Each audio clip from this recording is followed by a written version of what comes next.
Profesoras y alumnas de institutos y universidades salimos a la calle para defender la educación y la filosofía contra los ataques de la ley LOMCE. Defendemos y exigimos una educación crítica, que cuestione lo establecido y que piense sobre la sociedad en la que se inserta.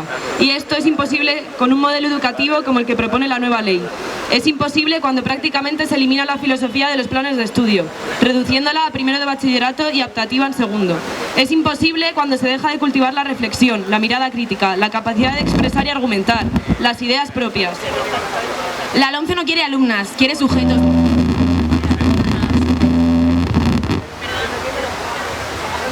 La LOMCE no quiere alumnas. ¿Alguien que sepa de cable? ¿Ya? Vale. Bueno. Quiere sujetos productivos, piezas dentro de una maquinaria. Se ha olvidado de la pedagogía y la diversidad de pensamiento para pensar solo en productos y rentabilidad. La eliminación de la filosofía es la expresión última de un ataque a toda la educación. Por eso luchamos. Por eso estamos aquí hoy y cada día. Creemos que es necesario sacar la filosofía de las aulas y demostrar que ahora más que nunca y para las próximas generaciones la sociedad la necesita. El panorama político y social nos demanda cada día una reflexión sobre qué mundo queremos. El mundo pide a gritos nuevos valores, nuevos modelos de democracia, nuevas formas de humanidad. Y para construirlos necesitamos, además de tantos otros saberes, la filosofía. Sabemos que Descartes dijo pienso, luego existo, pero lo que sentimos es que pensamos, luego estorbamos. Pero la filosofía, por mucho que la quieran matar, está más viva que nunca.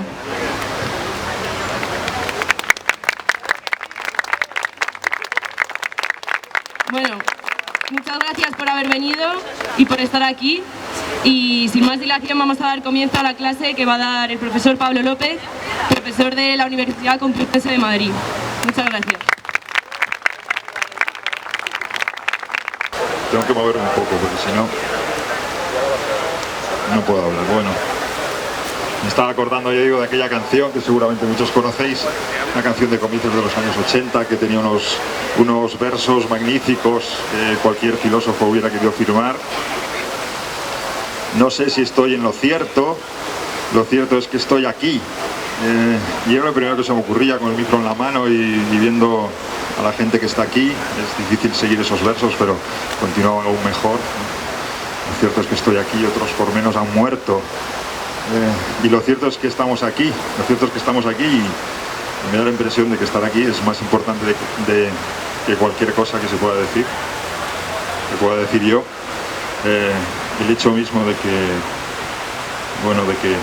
se lleve a cabo esta iniciativa y de que se movilicen fuerzas por esta causa me parece mucho más importante y algo que hay que celebrar más que decir yo algo, porque lo propio sería que pudiéramos discutir y que pudiéramos debatir. Lo primero que quiero decir, porque me parece obligado, es valorar el hecho de que en esta iniciativa se hayan juntado fuerzas de la educación secundaria y de la educación universitaria, que son dos ámbitos que han estado muy separados en los últimos tiempos, yo diría que por responsabilidad de la universidad, y eso define también pues algunas de las limitaciones de nuestra tarea y de nuestro trabajo. Y en segundo lugar, hacer notar que esta iniciativa parte de las estudiantes, no del profesorado, y que, como suele pasar, el profesorado pues vamos por detrás de estos actos, de estas exigencias en las cuales nos estamos jugando cosas importantísimas. Entonces, bueno, yo quiero agradecer la generosidad de la gente que ha organizado esto y la dedicación de tiempo que ha sido necesaria. Estamos entonces aquí para hablar de la filosofía, para defender la filosofía. Creo que no es lo que se nos da mejor y creo que con frecuencia nos volvemos muy torpes cuando tenemos que defender la filosofía, como cuando tenemos que defender otras cosas como el arte o la música, ¿no? Solo estamos esperando que empiece la música valga como argumento, que el arte valga como argumento o que la filosofía valga como argumento. Cuando tenemos que defenderla, en muchas ocasiones decimos cosas con las cuales no terminamos de estar del todo satisfechos. Ese es un problema que también es necesario tener en cuenta. Creo que lo que nos trae aquí en principio es una cierta indignación relacionada con el hecho de que hayamos llegado a este estado en el cual es posible la cancelación de facto de la filosofía. Esto es posible que desaparezca o que sea desahuciada o que sea aniquilada una dimensión que siempre habíamos entendido como fundamental en cualquier cultura, en cualquier sociedad compleja, en cualquier sociedad conflictiva, en cualquier sociedad avanzada, que es la dimensión de la reflexión sobre los propios contenidos culturales, la reflexión sobre el propio discurso, la reflexión sobre las propias prácticas. Hay algo de indignación completamente justa por el hecho de que se pueda llevar a cabo este acto de violencia, este acto de empobrecimiento radical de la experiencia, no precisamente porque nos corresponda a nosotros, sino porque es una dimensión fundamental del espíritu humano, la capacidad de problematizar, la capacidad de poner en cuestión aquello que está diciendo, el lenguaje que emplea, la forma en la cual el lenguaje produce formas de práctica, produce formas de subjetividad. Y es realmente una indignación que tiene que ver con la desaparición de esta dimensión completamente fundamental de la libertad. La desaparición, podríamos decir, del pensamiento crítico, como nos gusta decir a nosotros. Amamos la filosofía y por lo tanto odiamos a todos aquellos que pretendan destruirla, y los odiamos tanto más cuanto más apreciamos que no tienen ninguna razón. Los odiamos tanto más, esto no es nada personal, esto es que somos geómetras, y odiamos en tanto que geómetras. Y creo que ese es el motivo fundamental que en algún sentido nos convoca aquí. Pero hay otra cuestión que a veces se acentúa menos, yo creo que es tan fundamental como esta o más, y tiene que ver con un componente social. Esto es, la filosofía o el pensamiento crítico no va a desaparecer de ninguna manera. La exterminación de la filosofía en las aulas no hará desaparecer a la filosofía, como la exterminación de la música no va a hacer desaparecer a la música. Una sociedad como esta produce necesariamente filosofía, como las glándulas producen hormonas. Es absolutamente imposible concebir que una sociedad conflictiva, irregular, desigual como esta no produzca pensamiento crítico, no produzca las condiciones necesarias, constantes, para la reflexión, para la problematización de nuestras identidades, de nuestros códigos, de nuestros lenguajes, de nuestras formas de poder, de nuestras formas de razón. Es absolutamente imposible. La filosofía sobrevivirá en todo caso, y sobrevivirá allí donde haya prácticas de pensamiento en común, sean instituciones públicas o sean otro tipo de instituciones al margen de esas redes. Pero lo que sí puede desaparecer, si desaparece la filosofía de las enseñanzas medias y potencialmente de la universidad, es el acceso de una cierta clase, es el acceso de una cierta clase social, a un tipo particular de contenido, a un tipo particular de problema, a un tipo particular de disciplina de trabajo, a la que solo tendrá acceso en condiciones públicas, un espacio al cual no se encuentra socialmente destinado y le es garantizado por las instituciones públicas. Esto es, no tanto la desaparición del pensamiento crítico como tal, que nos preocupa mucho, sino también la desaparición de una vía de acceso, de una vía de producción de trayectorias sociales improbables, como son esas trayectorias que llevan a cualquier persona del común, a cualquier persona que en castellano antiguo se llamaría clase trabajadora, a cualquier persona de la clase trabajadora poder acceder a unas condiciones de reflexión, a unas condiciones de pensamiento, poder conocer las obras de Kant, de Hegel, de Schopenhauer, de Nietzsche, en unas condiciones institucionales, con unos fondos bibliográficos, con un tiempo de estudio, con un lugar destinado a la práctica de la reflexión, populares en tiempos pasados. Es que no gozaban de ellas ni siquiera el propio Kant, el propio Hegel, el propio Nietzsche, el propio Schopenhauer, ¿no? Ese es el verdadero milagro de la institución pública, que yo creo que conviene recordarlo siempre. Consiste en eso, en que una persona nacida en la ultraperiferia madrileña tiene acceso a unos medios de reflexión que estaban fuera del alcance de los filósofos que estudiará. Y eso es algo que es necesario cuidar, porque eso es algo propiamente sagrado que no debería ser profanado. No digo la idea general del pensamiento crítico, no digo la idea general de una canción al espíritu, digo la idea vinculada a la desigualdad social y a la distribución desigual de los recursos culturales, ¿no? Y la desaparición de la filosofía sí puede dañar a eso. Otras clases sociales seguirán teniendo acceso a la filosofía como un producto de consumo sofisticado, como un producto de consumo de distinción social. Pero hay una cuestión adicional a este problema del pensamiento crítico, y es la cuestión del sujeto. El pensamiento crítico no es abstracto, tiene sujetos, y creo que la desaparición de la filosofía en la enseñanza pública tiene que ver con un atentado contra un sujeto particular. Y a veces da la impresión de que desde la filosofía nos cuesta horrores pensar la desigualdad específicamente socioeconómica, y aquí está completamente implicada. Yo creo que tendría que ser también un aspecto importante si es que nos tomamos en serio la idea de la democracia, que parece ser que en algún sentido es nuestra. La idea de democracia en el sentido genuino, esto es como el poder de los que no tienen nada, como el poder de los que no tienen nada. Y los que no tienen nada también se juegan algo en esta cuestión. Y además de esta indignación, ¿no? De esta indignación que en algún sentido nos convoca, hay un elemento que yo creo que es de sorpresa o de perplejidad, ¿no? Nos habíamos acostumbrado a que la filosofía ocupara un lugar no ciertamente hegemónico dentro del ámbito de la cultura, dentro del ámbito de los medios de comunicación o de las producciones bibliográficas, pero que sí ocupase un cierto lugar respetado, propio, que tiene una naturaleza que quizás se puede describir con una frase de Nietzsche. Decía Nietzsche: no pretendo que nadie tome partido por mí, no pretendo tener partidarios, ¿no? Ni le pediré a nadie que sea partidario mío. Me parece una forma mucho más inteligente de considerarme, tratarme con esa curiosidad con la que se trata a los animales extraños. Con esa curiosidad con la que se trata a los animales extraños. Ese era un lugar en el cual creo que nos sentíamos relativamente cómodos, como animales extraños que despiertan una cierta curiosidad intelectual, una cierta cautela irónica. Y ahora la sorpresa viene del hecho de que ni siquiera parecemos tener derecho a cultivar esa extrañeza.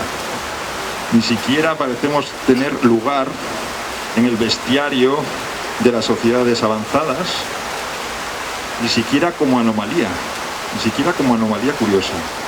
En una sociedad que produce todo tipo de monstruosidades, que rentabiliza sus monstruosidades, que las publicita infinitamente, hay un tipo de monstruosidad, hay un tipo de aberración, hay un tipo de anomalía que parece ser una anomalía definitivamente ilegítima. Ni siquiera en este contexto cabe la filosofía como una suerte de monstruosidad curiosa. Y eso es algo que yo creo que nos desconcierta, por cuanto que anuncia una agresión sin límites, ¿no? Ni siquiera somos una curiosidad intelectual. Y entonces lo que creo que sería conveniente es pensar exactamente por qué, cómo hemos podido llegar hasta este estado en el cual ni siquiera se nos permite cultivar nuestra legítima anomalía, ¿no? En esos lugares relativamente restringidos y controlados del escenario cultural contemporáneo. Y la forma en la cual a mí se me ocurre pensar esa cuestión, ya digo que lo más adecuado sería que pudiéramos discutirlo. Es esta: pensar la imposibilidad de la filosofía, pensar la amenaza que acecha a la filosofía desde el punto de vista del tiempo, que es el tiempo propio de la reflexión, y el tiempo que es el tiempo propio del orden contemporáneo. Hay una idea que siempre me interesa recordar, es la idea de un filósofo del siglo XVII, de un migrante del siglo XVII, de un refugiado del siglo XVII, hijo de portugueses, nacido en Holanda, llamado Bento de Spinoza, que tenía una concepción bastante interesante, muy poderosa, de la naturaleza humana en estos términos. El cuerpo humano es un sistema de velocidades y de lentitudes. El cuerpo humano es un equilibrio de movimiento y de reposo. Es una relación compleja. una relación compleja que se ve constantemente alterada por sus relaciones con los objetos exteriores.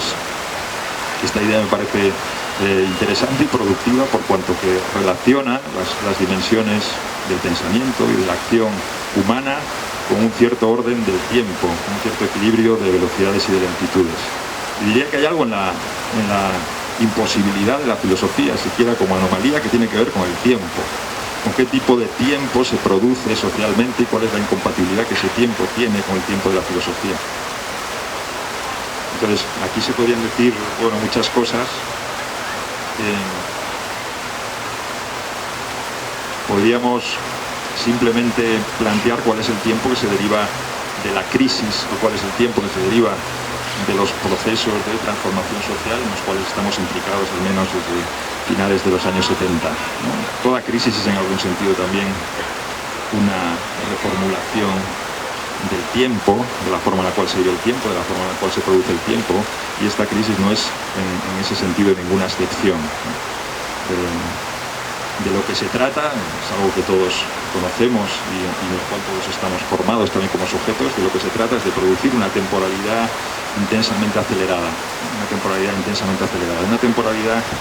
que recoja el ritmo, la exigencia de la producción continua de mercancías, que asuma la velocidad propia de la rotación del capital, la velocidad propia de los procesos de acumulación, la velocidad indesmayable de la producción, de la circulación, del movimiento, del flujo, de ese derecho fundamental del capital, que es el derecho a fluir. La reactivación económica y todos los procesos que conocemos como globalización, como neoliberalismo, como capitalismo postliberal, tienen que ver con una gestión diferente del tiempo y con la supresión de todos aquellos espacios en los cuales pueda caber una temporalidad diferente, un tiempo diferente al tiempo indefinido, al tiempo homogéneo, al tiempo máximamente veloz, máximamente fugaz de la producción y del intercambio de mercancías. La producción del tiempo solo se puede llevar a cabo con una destrucción previa de todos aquellos espacios en los cuales se pueda ver protegida una cierta capacidad de quietud, una cierta capacidad de reposo. Hay una forma de producir tiempo que no se corresponde con el ritmo del cuerpo, sino que se corresponde con el ritmo de la mercancía. El cuerpo tiene su propio ritmo, tiene su propia temporalidad, pero los tiempos actuales son tiempos ininterrumpidos, que ya no diferencian segmentos de descanso, de ocio, de consumo, de cuidados, que potencialmente son todo a la vez, son toda a la vez. No puede haber un solo instante en el cual no se pueda comprar, no puede haber un solo instante en el cual no se pueda trabajar, no puede haber un instante en el cual no se pueda comunicar, no se pueda expresar. Se trata de un tiempo de los trabajadores insomnes, un tiempo de los consumidores insomnes, un tiempo de los comunicadores insomnes, de los que no pueden parar, de los que no pueden introducir en esa temporalidad continua, completamente homogénea y máximamente acelerada, una pausa, una quietud, un reposo, una lentitud. Y es a esta velocidad, a la que se debe el hecho de que la memoria colectiva, de que las prácticas colectivas, también las prácticas de pensamiento en común, sean necesariamente atrofiadas o sean necesariamente desactivadas. No hay tiempo para la reflexión. Se produce más bien una simulación permanente de lo nuevo, una rapidez muy acelerada de circulación de imágenes, de afectos, de datos, de sensaciones, de conocimientos, que hacen que no haya forma de articular una cierta disposición reflexiva, una cierta disposición comunicativa a la antigua usanza, ¿no? No haya experiencias a la antigua usanza. Y es en ese tipo de tiempo en el cual estamos obligados a expresarnos y a comunicarnos. No se trata simplemente de un proceso de dominación, de un proceso de imposición, se trata de algo que genera sus propias formas de placer y sus propias formas de fetichismo. El placer por lo nuevo, el placer en la propiedad de algo en lo cual no vale ciertamente el contenido mismo, sino que lo que se goza es la temporalidad, esa forma de placer que consiste en adaptarse a la velocidad de la maquinaria, una cierta satisfacción creo que muy contemporánea, ¿no? El fetichismo de aquello que sabemos que estará obsoleto dentro de un tiempo muy corto, ¿no? Pero que sin embargo no deja de producirnos una cierta fascinación. y parece que es más relevante la comunicación sostenida que el hecho mismo de que estemos comunicando esto o aquello. Y ahí es donde estamos en una condición en la cual, podríamos decir, el sujeto contemporáneo se ve forzado a la expresión permanente. Se ve inscrito en un sistema muy peculiar de coerción a la expresión, La única forma en la cual puede mostrar su existencia es produciendo señales continuamente, emitiendo continuamente señales. Y el dejar de emitir señales es equivalente a la muerte, ¿no? En la comunicación social, en la comunicación en red. Dejar de emitir es desaparecer. Y se canaliza de una manera muy potente el miedo a la desaparición. Hay una cosa que decía aquel filósofo llamado Berkeley, ¿no? muy célebremente, ser es ser percibido, decía Berkeley. Y hay un cumplimiento bastante llamativo de esa proposición en el tiempo contemporáneo. Somos, precisamente, en tanto que somos percibidos constantemente, estamos coaccionados a la expresión constante. Nuestras experiencias no valen ya como experiencias, ¿no? En el lenguaje antiguo, valen porque pueden ser comunicadas. Nuestras experiencias reales valen porque pueden ser virtualizadas.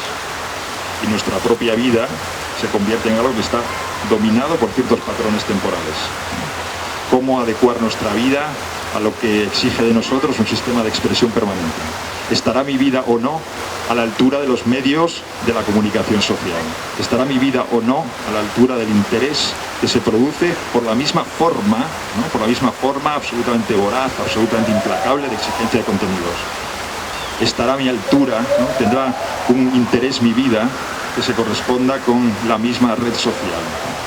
O más bien mi vida quedará mostrada como una vida inerte, como una vida que no está justamente a la altura de las expectativas producidas por este tiempo tan acelerado. Bueno, se podrían decir muchas cosas en este sentido y creo que en último término lo que importa es intentar pensar de qué forma aquí se puede defender o se puede mantener el pensamiento como pensamiento crítico, ¿no? Hay una cosa que me parece muy interesante y es que seguramente haya que cambiar algunos patrones, algunos modelos de pensamiento crítico tradicionales, en un cierto sentido, y uno de ellos sería este, ¿no? La filosofía siempre jugó con la metáfora del sueño, siempre jugó con la metáfora de ese estado del cual era necesario huir, ¿no? Conjurar el sueño, acabar con el sueño. Llegar al estado de vigilia, operar como un elemento que dijera despertar, ¿no? Despertar a la conciencia. El sujeto tiene que poder mostrar que no sueña, que no está adormecido, que no está entumecido, que no está dominado de esa manera, ¿no? Salir del sueño, salir cartesianamente del sueño. Y políticamente esa metáfora se ha empleado en muchas ocasiones, ¿no? Las masas dominadas bajo la metáfora del sueño, masas durmientes, masas manipuladas, masas conducidas en estado de sonambulismo, masas a las que la liberación consistiría en despertar, ¿no? Despertar del sueño, ¿no? Dejar de ser conducidas pasivamente de un lado a otro, de un consumo a otro, etc. Y la cuestión que creo que es importante para el pensamiento crítico, creo que merece mucho la pena pensarse, es que la condición actual ya no es la de las masas durmientes, ¿no? La condición actual, que está agrediendo también a la posibilidad de la filosofía, es que ya no se puede parar, es que el individuo está activo todo el tiempo, ¿no? Es que está sometido a un régimen de actividad infinita, en el cual no cabe la pausa, en la cual no cabe el sueño. Esto es lo que más cuesta, es el descanso, lo que más cuesta es que se reconozca la fatiga del cuerpo, la extenuación del cuerpo. Lo que hay que comprar es el sueño. Y el sueño es más bien el estado al cual debemos ser inducidos farmacológicamente, ¿no? Una actividad incansable, constante, sin fin, que nos hace anhelar el sueño, que nos hace comprar el sueño como el producto más deseado. Y esta situación, insisto, este cambio me parece fundamental, porque implica también un determinado modelo educativo, vinculado a esta actividad constante, vinculado a esta exigencia de un tiempo que no puede desmayar. Y esto ya directamente tiene que ver con las modificaciones en las enseñanzas medias. Esto es, cuál es el tipo de sujeto que han de formar las humanidades para este tiempo de lo transitorio, de lo reemplazable, de lo sustituible. ¿Cuál es el tipo de sujeto que hay que formar? Ciertamente no ya un sujeto rígido, ciertamente no ya un sujeto demasiado atenido a unos contenidos de conocimiento, sino más bien un sujeto que sea capaz de moverse a esa misma velocidad, que sea un conjunto no de conocimientos, no de teoría, sino más bien un conjunto de aptitudes, de destrezas, de disposiciones, que tenga algo que invertir en un mercado de trabajo muy competitivo, que sea adaptable, que sea flexible. Un individuo en el cual la formación sólida sería completamente disfuncional. Tiene que poder adaptarse. Tiene que generar en sí mismo, en su propio cuerpo, un conjunto de hábitos, un conjunto de destrezas que estén desvinculadas del conocimiento mismo. Desvinculadas del conocimiento mismo. Y el docente tiene que convertirse en un generador de capital humano. Esto es, en aquello que el sujeto pueda invertir exitosamente en el mercado. Y sobre todo que tenga capacidad de permanente formación, autoformación, autoaprendizaje, que viva las condiciones de la evaluación continua y por tanto también de la vigilancia continua. No formemos estatuas, no formemos sujetos rígidos, formemos aquello que es nada, pero puede llegar a serlo todo. Y desde el punto de vista del docente, esto es algo que vivimos cotidianamente, lo que se aprecia por lo tanto es no ya que podamos o no transmitir un cierto conocimiento, sino que seamos en algún sentido gestores del capital humano, gestores de la novedad misma, que tengamos el olfato suficiente para saber qué es lo que está demandando la sociedad y que seamos capaces de producirlo antes de que la sociedad haya dejado de quererlo. Gestores de la novedad misma. Y es muy interesante y muy peligroso para la filosofía el hecho de que la duración misma del saber, la antigüedad misma del saber, lo convierta ya en sospechoso. Esto es, cualquier cosa que uno haya sabido desde hace tiempo es por eso mismo sospechosa. El hecho de que enseñemos cosas que sabemos desde hace unos años nos convierte en figuras inadaptadas. Lo que se exige es que estemos a la última, que seamos capaces de producir conocimientos constantemente nuevos. Ese es el característico desprecio que hay en la educación universitaria y secundaria hacia la labor docente. Lo que se cuenta en nosotros es más bien nuestro poder de innovación, nuestro poder de producción constante, que importa prácticamente a nadie.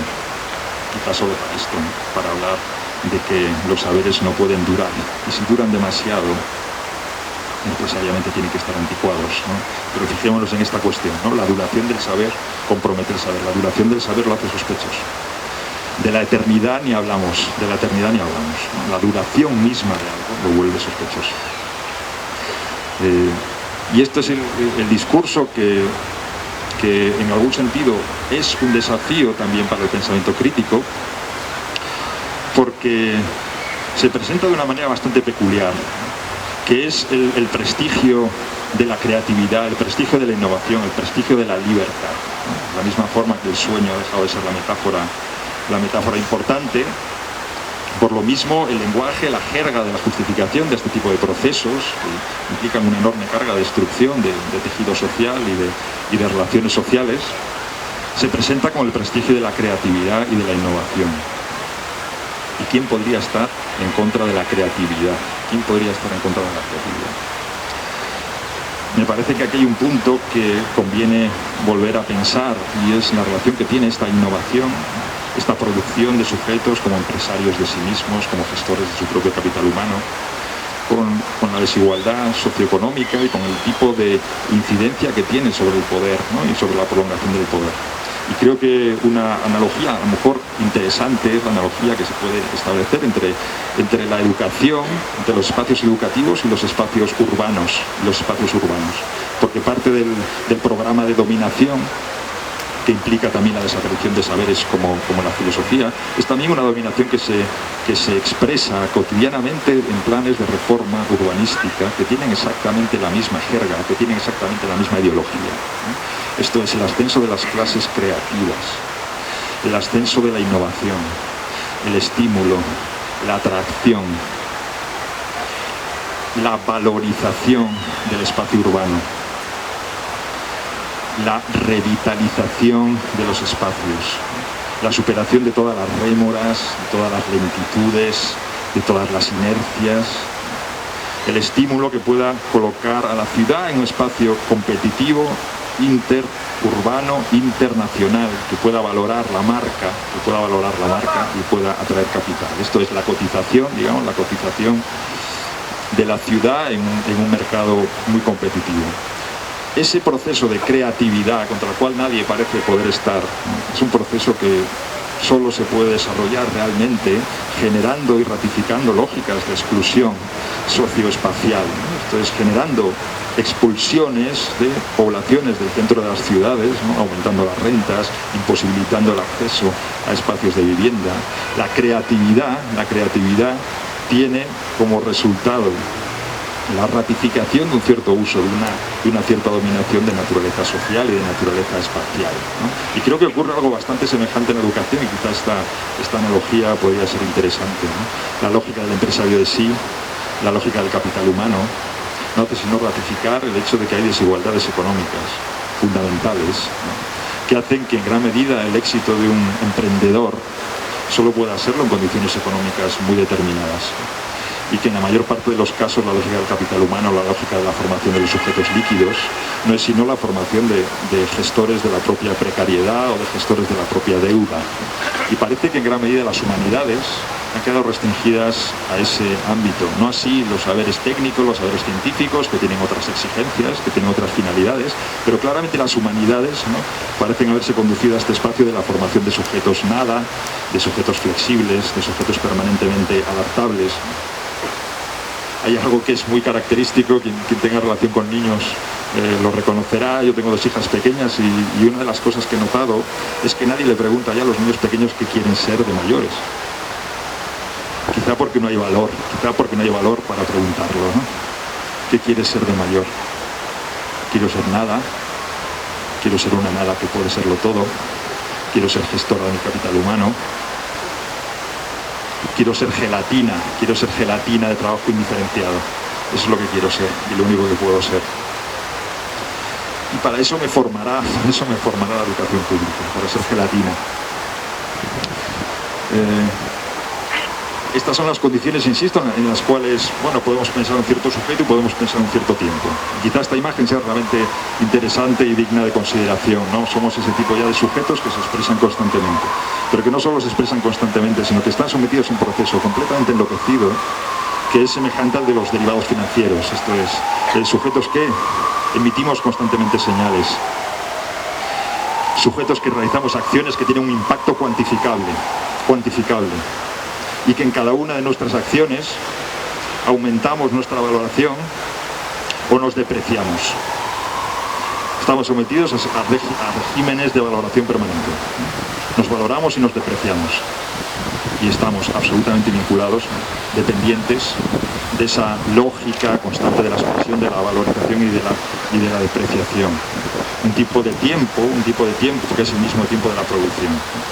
Es interesante que hasta no hace tanto, hasta mediados del siglo XX, digamos, todas las utopías tecnológicas iban asociadas a un anhelo, al anhelo de la abolición del trabajo, ¿no? Se imaginaba que las revoluciones tecnológicas tendrían fundamentalmente este resultado, que dejaríamos de trabajar, que tendríamos tiempo, ¿no?, que las casas se limpiarían solas, ¿no?, que todas las tareas se realizan solas, que tendríamos tiempo para leer, para escuchar música, para dedicarnos al conocimiento desinteresado, que terminaría el trabajo fabril. Y las cosas han cambiado tanto, que creo que ninguno de nosotros es tan ingenuo como para imaginar que una innovación tecnológica hoy nos vaya a privar del trabajo, ¿no?, nos vaya a dar tiempo que no sea precisamente tiempo de trabajo, ¿no? Esta cosa que decía también también Benjamin, ¿no? Cuando pensaba los procesos de modernización urbana, decía, bien, ahora tenemos el tranvía, ahora tenemos ya el tranvía en Berlín, ahora recorremos trayectos que antes nos llevaban días. Y uno imagina que va a ganar mucho tiempo, claro, uno imagina que va a ganar mucho tiempo cuando recorre ese trayecto en minutos. Y lo que ocurre, decía Benjamin, es que cuando uno llega al final del trayecto, no encuentra el tiempo, no encuentra el tiempo que ha ganado. Lo que encuentra es una nueva exigencia del tiempo, ¿no? Esa exigencia completamente voraz del tiempo, ¿no? Y nosotros creo que ya tenemos completamente clara la consciencia de esta situación, ¿no? Cualquier promesa de ahorrarnos tiempo es en realidad una promesa de darnos más trabajo, ¿no? Usted podrá contestar correos electrónicos en el metro y ganar tiempo, pero cuando uno llega a casa después de haber contestado los correos electrónicos no encuentra el tiempo, ¿no? Tiene nuevas actividades, ¿no? Tiene nuevos desafíos de trabajo, nuevos desafíos laborales. Y en todas estas condiciones, seguramente la posibilidad de un pensamiento crítico también tiene que reconsiderar algunos de sus marcos, y por no extenderme mucho más, creo que este es un rival mucho más poderoso que cualquier decisión política. Esto es un tipo de régimen social, un tipo de régimen económico, un tipo de régimen cultural, del cual no vamos a poder escapar únicamente a través de una decisión política. Y que creo que además tiene una característica que lo hace muy fuerte, lo hace muy difícil de combatir, y es esta, que este modelo social, que es también obviamente un modelo de poder, que es obviamente también un modelo de dominio, se apropia de una manera muy poderosa del lenguaje de la libertad, Y creo que nos engañaríamos si no reconociéramos que en alguna medida hay expectativas genuinas de libertad, expectativas genuinas de expresión, expectativas genuinas de autonomía, que se ven satisfechas en un régimen temporal así. Que hay disposiciones, que hay anhelos, que hay afectos vinculados a la comunicación instantánea, vinculados a la creatividad constante, que reproducen, siquiera en forma deformada, un determinado imperativo de libertad y un determinado imperativo de expresión. Esto convierte, digamos, este régimen de temporalidad en algo muy difícil de combatir, que no se combate simplemente diciendo esa libertad no es la libertad genuina, esa autonomía no es la autonomía genuina, esa expresión, esa experiencia no son expresiones ni experiencias ni sujetos genuinos. Eso sería, pienso, una torpeza. Y entonces hay algo aquí para la filosofía que merece la pena ser pensado por esta cuestión. En otros momentos la filosofía ya pasó por la necesidad de justificarse. De una manera bastante clara a comienzos del siglo XX, con todo el ascenso de las ciencias, tanto sociales como naturales, que tendían, ¿no?, a ocupar el lugar de la filosofía, que amenazaban la supervivencia de la filosofía, y hubo, digamos, un gran recelo también en la clase académica ante el ascenso particular de las ciencias sociales, de la sociología o de la antropología. Ha pasado más veces por esto, y siempre que pasó por esto, por la amenaza de su muerte, aprovechó la ocasión para reconsiderar su propia actualidad y su propia naturaleza. Entonces pienso que hay aquí una tentación que seguramente resulta difícil de eludir. En los años 30, en los años 40 del siglo XX, el movimiento que adoptó la filosofía fue un movimiento de naturaleza más bien defensiva, podríamos decir de naturaleza más bien reaccionaria. Esto es, frente al alcance, frente al ascenso de saberes que competían con la filosofía, se optó más bien no por fortalecer el vínculo con esos saberes, no por ejercer el pensamiento crítico en relación con esos saberes y solo en relación con ellos, sino más bien imaginar que la filosofía tenía un lugar superior. Su crítica no era una crítica que hubiera de vincularse con otros saberes, sino que tenía sus objetos propios, más profundos, más radicales, para los cuales solo estábamos preparados nosotros. Solo los propios filósofos podían tener un acceso a determinados problemas, a determinadas categorías. Pero eso estaba completamente fuera del alcance de los estudios sociales, de los estudios económicos, de los estudios antropológicos. lo que Bourdieu llamó la revolución conservadora en filosofía, la revolución conservadora en filosofía. Modificaciones sociales importantísimas, tensiones políticas brutales, años 20, años 30, y la filosofía imaginando un lugar a salvo de esas modificaciones, imaginando que la verdadera forma del preguntar, que la verdadera radicalidad estaba en un sitio diferente, ¿no? Como los revolucionarios conservadores imaginan que la discusión no es entre socialismo o liberalismo, sino entre cosas más profundas, más radicales, más viriles, para las cuales hay que estar bien preparado, ¿no? Y para las cuales hay que hacer siempre las preguntas adecuadas y ser siempre más radicales que radicales. Insisto, al margen de cualquier relación con el saber económico, con el saber político, con el saber sociológico, ¿no? Decía Manuel Sacristán, el filósofo Manuel Sacristán, que es cierto que la filosofía es profunda, pero ocurre que a la profundidad solo se llega desde algún lugar de la superficie, y que es muy poco cortés ponerse a hablar del ser cuando a uno no le han presentado personalmente a ningún ente. Es muy descortés, ¿no? Hay que conocer antes personalmente a los entes para atreverse a hablar del ser. Y en este mismo sentido, creo que lo fundamental también para el mantenimiento de un cierto pensamiento crítico es no repetir este movimiento, no repetir el movimiento de repliegue identitario, no repetir el movimiento de imaginar que estas modificaciones no tienen nada que ver con nosotros, que estas modificaciones simplemente hablan de un mundo que es completamente banal, completamente nivelizado, en el cual la libertad no es libertad, en el cual la experiencia no es experiencia, sino más bien pensar esto, de qué forma ahí se están planteando problemas teóricos fuertes relativos a cuestiones tan genuinas de la filosofía como el sujeto, como el tiempo, como la experiencia, como la conciencia, y también por una razón que habría que explicar más largamente, pero que simplemente presento porque de verdad me parece que es una cuestión fundamental para el pensamiento crítico y sin la cual estamos condenados a repetir, insisto, movimientos defensivos que son completamente catastróficos. Es esta cuestión, este régimen, ¿no? Este orden, digamos, de producción de tiempo, este orden de producción de relaciones sociales, bien lo sabemos, es un orden implacable, es un orden que se despliega en planos muy diferentes y muy plurales, que parece por momentos invencible, ¿no? que parece que plantea un desafío infinito, es decir, cómo volver a pensar en estas condiciones, ¿no? En estas condiciones generales de reproducción social, cómo volver a pensar, cómo encontrar el tiempo para la reflexión.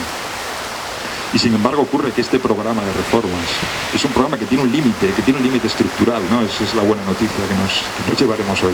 Hay un límite estructural a la racionalidad posliberal, a la racionalidad neoliberal, y el límite estructural que tiene es que es incapaz, como programa, incapaz de producir relaciones sociales. No es un programa diseñado para producir relaciones sociales, es un programa diseñado para producir otras cosas. Esto ya lo decía Hobbes, ¿no?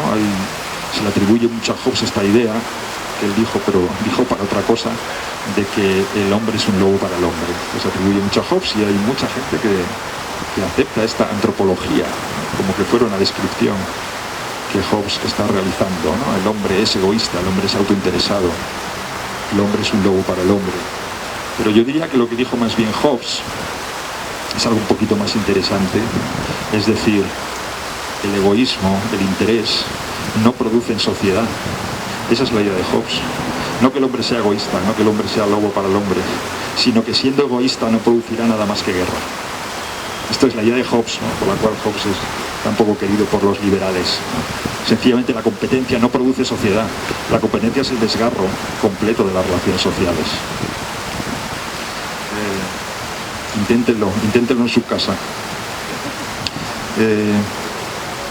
Nos creemos muchas veces esta lógica de la competencia, insisto, que somos animales interesados, pero intentemos esto, invitemos a nuestros padres a cenar y después de la cena, de una agradable velada, démosles 50 euros y digamos, gracias papá, gracias mamá, me habéis dado un momento muy agradable. Llamemos a un amigo porque estamos en una situación delicada y después de haber pasado una tarde con él, démosle 50 euros y digámosle, me ha servido de mucha ayuda, y veamos lo que nos queda de esas relaciones, veamos lo que nos queda. quedará la nada, porque ese tipo de comportamientos es un comportamiento que no se atiene a la forma en la cual se producen relaciones sociales. Se producen relaciones sociales no a través del interés, sino a través del compromiso, a través de algo que no son preferencias, sino que son vínculos. De tal forma, decía, ¿no?, que este programa de modificación social tiene un límite. No puede producir sociedad. Entonces el neoliberalismo no está programado, es una utopía, ¿no? Y decía Foucault, bueno, las utopías también son burguesas, ¿no? Los burgueses también tienen utopías y hay una característica que las diferencia, es que las utopías burguesas tienden a cumplirse. Pero ocurre que esta no se va a poder cumplir, insisto, porque no está preparada para generar vínculo social. Y entonces su naturaleza es necesariamente una naturaleza híbrida, es una naturaleza parasitaria. Tiene que movilizar constantemente exigencias relativas a la libertad, exigencias relativas a la autonomía, como aprovechó en su momento las críticas al Estado benefactor, ¿no?, las exigencias de autogestión, las exigencias de autonomía, las exigencias de creatividad, las exigencias de innovación, las críticas al trabajo fabril, ¿no? Todo eso estaba, ¿no?, en el escenario político ideológico de los años